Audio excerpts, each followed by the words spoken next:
পৃথিবীর সবচেয়ে মহান নেতার গায়ে তোমরা হাত দিছো। বিএনপির মুখে কালি পড়া কি বাকি আছে? বাকি আছে না আছে সেটা আপনারা বিবেচনা করেন, আমি তো বলবো না। আমি বলবো না। আমি আরেকটা কথা আপনাকে বলি, একটা মামলা হয়েছে, একজন মহান নেতা কিছুদিন আগে গাজীপুর গেছিল, কোন দলের সেটাও বলবো না, বললে পরে আমার আবার আল্লাহ কি করে জানি না। উনি যাওয়ার পর উনার গাড়িতে আক্রমণ করার একটা নাটক করা হইল। আমি যদি কথা আমার সাথে কেউ চ্যালেঞ্জ করতে পারে, কারণ আমি লয়ার, আমার কাছে কেসগুলো আসে। সেই মহান নেতাকে আক্রমণ করার অপরাধে 100 মানুষের নামে এবং 1000 থেকে 1200 মানুষের নামে বেনামে, যে 100 মানুষ আমাকে আক্রমণ করছে, আরো তাদের এরা আরো বেনামে 1000-1200 লোক ছিল, তাহলে সর্বমোট 1300। সবাইকে খবর দেওয়া হইতেছে, কেউ বেল পাইবা না এই সরকার ক্ষমতায় থাকতে, যেহেতু পৃথিবীর সবচেয়ে মহান নেতার গায়ে তোমরা হাত দিছো। কারণ যেই নেতা আঙ্গুল হেলাইলে পরে আওয়ামী লীগের মতো একটা 75 বছরের দল, তার রেজিস্ট্রেশন বাতিল হয়ে যায়, সে ধ্বংস হয়ে যায় আওয়ামী লীগ, সেই মহান নেতার গায়ে তোমরা হাত দিছো। কাজেই তোমরা বেরোতে পারবে না, সব জেলে দেবে। জেলে যাওয়ার সঙ্গে সঙ্গে তার কাছে প্রস্তাব যায়। কি প্রস্তাব? তুমি তো এফআইআর এর আসামি, তোমাকে করা হয়নি, তোমাকে যেহেতু পুলিশ ধরছে, আমাদেরকে দিবা 5 লাখ টাকা আর পুলিশকে দিবা 5 লাখ টাকা। সেই 10 লাখ টাকা হলে তোমার যেহেতু নাম নাই, বাদী গিয়া বলবে তার ব্যাপারে বেল দিলে আমার কোনো আপত্তি নাই। আমি এগুলা কয়ে দিতেছি কথাগুলা। আর কালকে এসে কেন্দে কেন্দে 3 জনের স্ত্রী আমাকে বইলা গেছে, যেহেতু আমি 3 জনের বেল করাইছি হাইকোর্ট থেকে, ঈদের আগে 3 জনের বেল করাইছি হাইকোর্ট থেকে, একটা বেঞ্চ থেকে দিয়া দিল। কি কারণে দিল আমি জানলাম না, দিয়া দিল বেল, এবং সে তারা বাইরে হয়ে গেছে গা। কাজে আমার কাছে আইসা বলতেছে যে হয় আমাদেরকে আপনি বাইর করে দিবেন, না হলে 25 লক্ষ টাকা দিলে নাম যাদের আছে তাদেরকে আমরা গাজীপুর থেকে বেল করে দিতে পারবো। আর একটা মামলার চাঁদাবাজি বলেন আর একটা মামলার দুর্বৃত্তায়ন বলেন, সেই কারণে ওখান থেকে 50 থেকে 100 কোটি টাকা খেলা হচ্ছে, যে এই মামলার থেকে 50 থেকে 100 কোটি টাকা তারা নিয়ে আসবে। এই যদি দেশ হয়, এই দেশটা শেষ হয়ে যাক, এই দেশ চাই না। প্রত্যেকটা মামলায় মামলায় সব জায়গাতে লাখে লাখে টাকা, লাখে লাখে টাকা এক একজন মানুষের কাছ থেকে নেওয়া হচ্ছে, অথচ সেই মানুষগুলো দোষী না। কিন্তু দেখা যাচ্ছে যারা দোষী, অনেক মানুষের নামে মামলা মোকদ্দমা দেওয়া হয় নাই। জিজ্ঞাসা করলাম কেন, বললো এইটার পিছনে ভিন্ন কারণ আছে, এবং সেই ভিন্ন কারণেরটা হইলো অর্থনৈতিক। আমি আপনাকে বলি, দেশ এইবার একটা হইলো কোন রিয়েল মামলা মোকদ্দমা হচ্ছে না, হইলে পরে চাঁদাবাজি হচ্ছে। 2 হইলো আইনে আদালতে আসলে পরে এই যে অবস্থাটা বললাম সেই অবস্থাটা হচ্ছে। 3 হইলো পুলিশ গিয়া কাউকে অ্যারেস্ট করছে না, অথবা অ্যারেস্ট করে সাহস পাচ্ছে না। মব নামদারি কিছু, কোন সময় কি জনতা, তৌহিদি জনতার নামে, অথবা কোন সময় মবের ছাত্র জনতার নামে, অথবা বৈষম্য বিরোধী ছাত্র আন্দোলন নামে, আর কালকে পরশুদিন দেখলাম বিএনপির নামে। এটা আমার দুর্ভাগ্য, তারা গিয়া ধৈর্য দিয়া দেয় মানুষে, জুতার বালি দেয় গালে আর গলায় দেয় জুতার মালা। এই যে কালচারটা শুরু হয়েছে, political culture must be abolished. This type of political culture must be abolished forever from this country, নাহলে দেশে কোনো পলিটিক্স থাকবে না। আজকে যারা জুতার মালা পরাইতেছেন, আমি বললাম কিন্তু আমি আগেও বলছিলাম, তাদেরও কিন্তু গলা আছে, জুতাও কিন্তু বাংলাদেশে আছে। জুতা কিন্তু সিরা জুতা কিন্তু চলে যাবে না বাংলাদেশ থেকে। আর যারা আজকে নেতৃত্ব করতেছেন তারা গলাগুলো কিন্তু যাবে না। তো আমাদের আমি তাদেরকে বলি, যারা আমার একজনের বাড়িতে আগুন দিচ্ছেন, বিরোধী দল বলে তার বাড়িটা ঘুরাই দিচ্ছেন, তার বাচ্চারা এখন বস্তিতে থাকে, আপনারা কিন্তু একটা বাড়ি আছে, আপনারা কিন্তু একটা ব্যবসা প্রতিষ্ঠান আছে। দিস টাইম মে কাম, যখন আমার কথাটা আপনাদের মনে হইতে পারে, আমি এই সত্য কথাগুলা বললে কালকে দেখবেন বলবে ফজু পাগলায় কয় কি, যে কিছু ওই ধর্ম ব্যবসায়ীরা বলবে।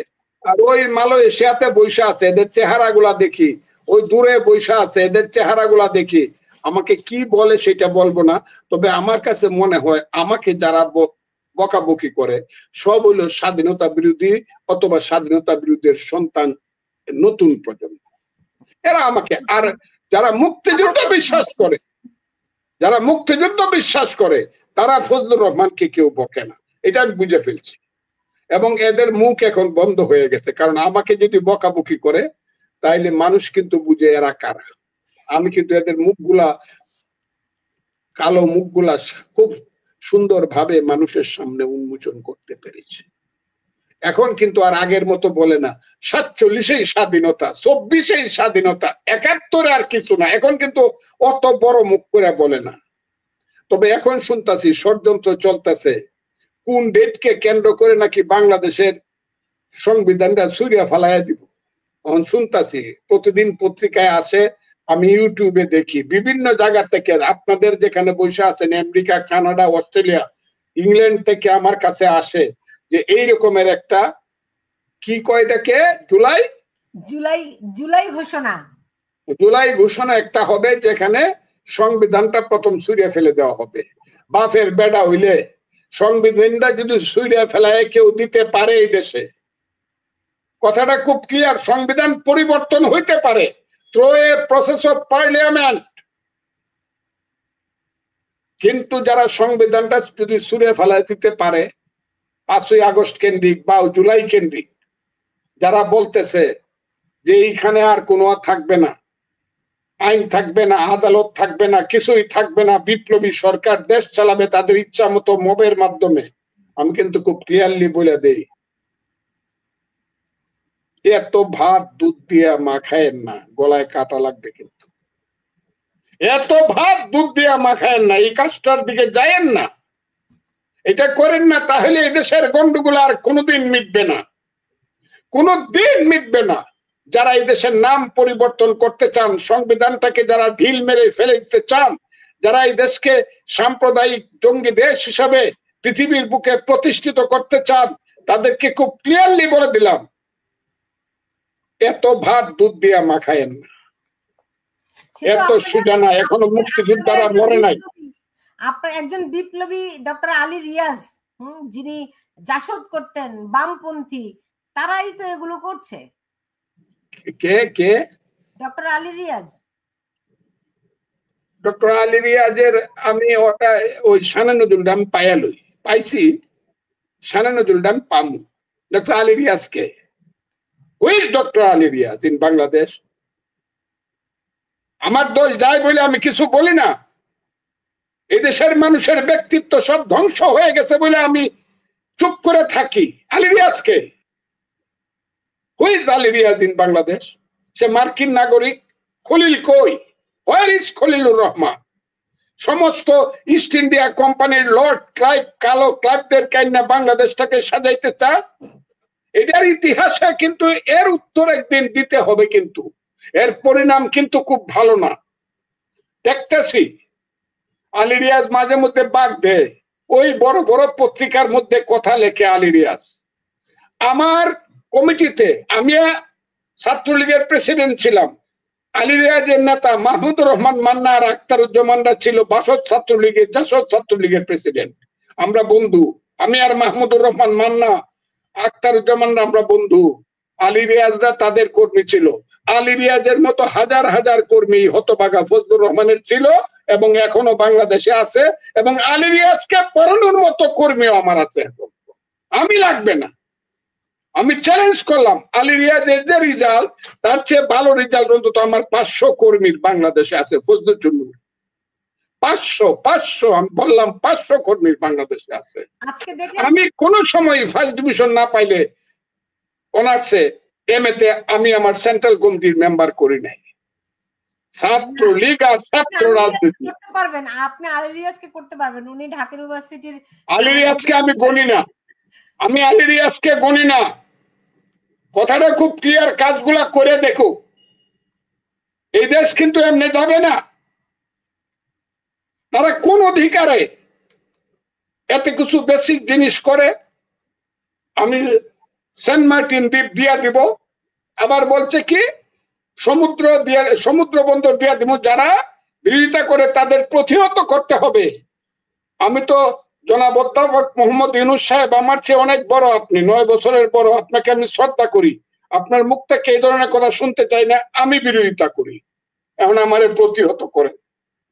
আমি চট্টগ্রাম বন্দর দিব না, আমি বারবারই বলি আমার মা গরিব। মদ দিয়ে জুতার মালা পরিয়ে দিবে, আমি তা দিতে পারে, আমি খুব ক্লিয়ারলি বলছি আমার মা গরিব, আমার দেশ গরিব। দেশ হলো আমার মা। মুক্তিযুদ্ধের মাধ্যমে আমি দেশ সৃষ্টি করছি, এর নাম বাংলাদেশ। আমার মা গরিব, তাকে আমি সুন্দর শাড়ি পরাইতে পারি না, তাকে আমি ঠিক মতো ভাত খাওয়াইতে পারি না, ওষুধ দিতে পারি না রোগে সুখে।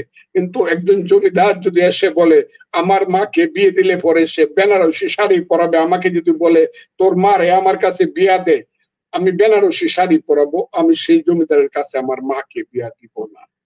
এই কাজটা জনাব ইউনূস সাহেবরা কইরেন না, কইরে দেখেন কি হয়। এখন যখন তখন কিছু হবে কিনা জানি না। এখন তো ওই যে অত্যাকে খাল দেওয়া অত্যাকেও পিছাইছেন, এটা কি